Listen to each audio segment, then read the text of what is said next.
ભરૂચ અંકલેશ્વરને જોડતા હાઈવે ઉપર ગતરોજ રાત્રિના માર્ગ પરથી પસાર થતા નીલગાયને કોઈ અજાણ્યા વાહન ચાલકે ટક્કર મારતા મોઢાના ભાગે ગંભીર ઇજાઓ પહોંચી હતી। ભરૂચ જિલ્લામાં રહેણાંક વિસ્તારોમાં વધારો થવાના કારણે ઝાડી જંગલ ઓછા થવાના કારણે વનજીવો માનવ વસાહત નજીક પહોંચી રહ્યા છે, જેના કારણે અનેક ઘટનાઓ સામે આવી રહી છે। ગતરોજ રાત્રિના એક નીલગાય ભરૂચ અંકલેશ્વરને જોડતા જૂના નેશનલ હાઈવે નંબર 8 ઉપર છાપરા પાટિયાથી પસાર થઈ રહ્યું હતું।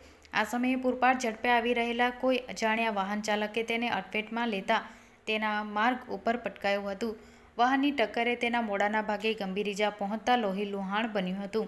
આ અકસ્માત સર્જાતા આજુબાજુની પસાર થતા લોકોના ટોળા એકત્ર થઈ ગયા હતા।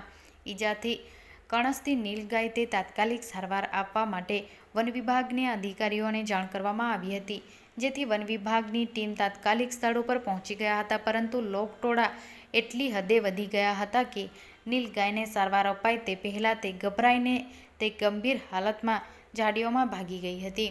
જો કે ઝાડીઓમાં ઘણું જ અઘરું હોવાના કારણે ટીમ દ્વારા તેને સારવાર અપાયા વગર જ પાછા ફરવું પડ્યું હતું।